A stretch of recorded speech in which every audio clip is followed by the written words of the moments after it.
Good morning, everyone. Welcome to day 128 until I'm a YouTube millionaire. Today we are going to be conducting a review of No Longer Human by Osamu Dazai. This is a very interesting book, rather easy read. It's only 177 pages, and basically what it is a transcribed series of notebook journals from a young man from back in the 1930s or so in Japan. This young man was very highly intelligent, got very good grades in school, but exhibits all of the characteristics that you typically associate with a lost generation of Japanese children.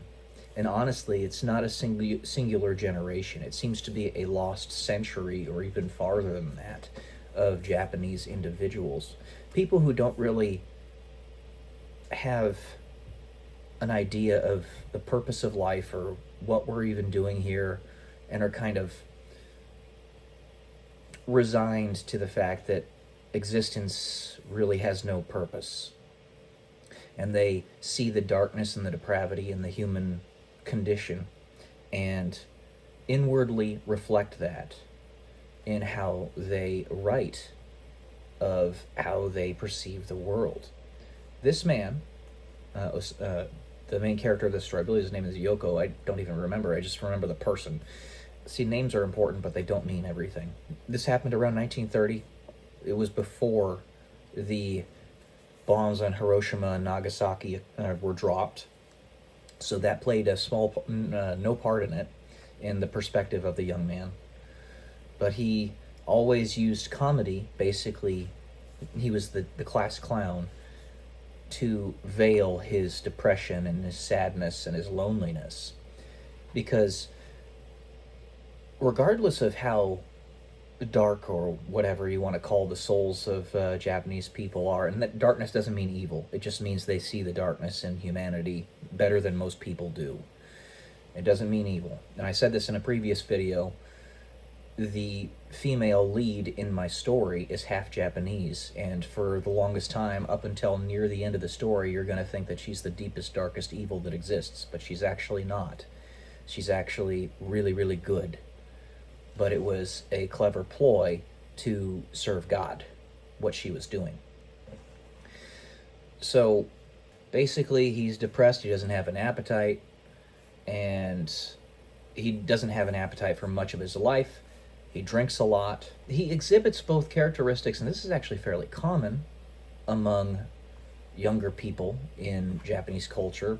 Because they have such a dark side, they can see the darkness in humanity. There seems to be a psychopathic tendency there. He ends up spending a lot of time in a mental asylum after the age of 27 because he tries to unalive himself 3 separate times. And one of the times he tries to do it with an impoverished woman who succeeds in her attempt to unalive herself. They both jump into the river, and he survives it. So one thing I found very interesting is how critical they were of him, and they were going to press charges on him, saying that he was party to the unaliving of the woman, even though they were both doing it for each other, basically. So I found that very interesting. It's a very sad story. It really is. A series of journals. You get to see the inner thoughts of a young man in Japan in the 1930s, how deeply he felt lost. It gives you compassion and empathy for these people. They're human, just like us.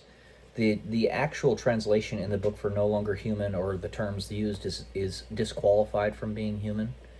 But the ironic thing about it is that he's exhibiting some of the most human emotions that you can have. None of us really understand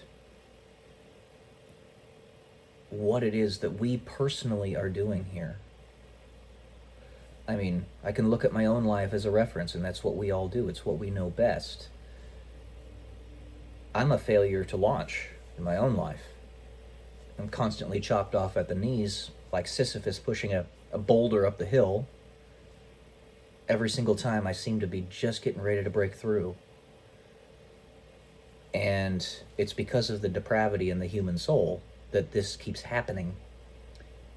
This man was a failure to launch. Intensely capable. He was, no doubt, a genius, but completely unutilized. Just like me. Yeah. Like I said, the more stories you read, the better your intuitive decision-making becomes. And it's cast with the backdrop of your personal experiences in life and how you reacted to them. Your life is not a dead end. I was just watching Mike Schmidt in one of his sermons. Pastor Mike Schmidt from Ascension Presents. And while your life might look like a dead end, it's not. 3 words. And then Jesus. This guy was very nominal in his faith. If he were to really have leaned in it more, it would have saved him. He would have really, I can say that with 100% certainty. It would have given him purpose in life. Yeah, we know this world is depraved, but 1, this is not all there is. And 2, it's our duty to do everything we can to fix it. Even if it doesn't look like we'll ever be successful in that regard, we still got to try.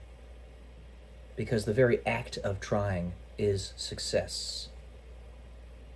Just as St. Paul says in the Bible. His death is gain, is what it ultimately comes down to him. And he's obviously 100% correct in that regard. But it's a very sad story. One of the quotes that really stuck out to me was something when he said, "Women found in me a man that could keep love a secret." It was very profound. Not just like somebody who wants to be a paramour of a female, an illicit lover, but because in reality, a lot of us have to keep love a secret. I mean, in order to keep it alive. For the longest time, the true nature of Jesus was, at least in some way, shape, or form, a secret. It had to be. I mean, he told many people in the Bible, "Shh, don't tell anybody of this miracle I did for you." In not the same language, but that's literally what he said.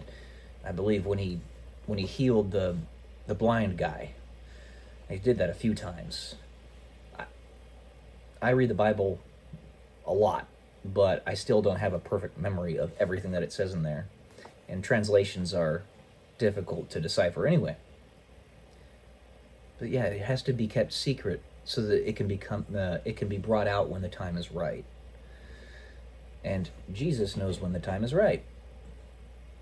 It just hasn't been right for me yet. Unfortunately, he was not part of the plan because he did not dive into the plan as much as he should have been diving into it. And to that point, keeping love a secret, on page 142, he mentions black, white, and red, the colors. Black, white, and red are Illuminati symbolism, but not just Illuminati symbolism. There's actually a lot of symbolism in Masonic teachings, and you could even say biblical teachings. And what he says is that black and white are not antonyms. He says, let me pull it up here. But it was very profound because there's a lot of symbolism in music that a lot of people don't realize, and it doesn't just go with Katy Perry and Lady Gaga, but also bands like Red, the band actually called Red, or Demon Hunter. I had invented one other game, rather similar character, a guessing game of antonyms. The antonym of black is white, but the antonym to white is red. There we go. White is red, and the antonym to red is black. So you have black being evil, white being good, and red being camouflaged, or good camouflaged as evil, kept secret so that it can be brought out at the right time, in the right situation, right place. Pick up those little kernels of truth. It's one giant thread. So I recommend the book. Gives you a perspective on Japanese culture and a lost man, which happens more often than it should. We are our brother's keeper. We have to be there for each other. Have compassion and empathy, understanding. This is how you do it. All right, guys. That's it for today. Hope you enjoyed it. Happy Sunday. Love y'all. Peace.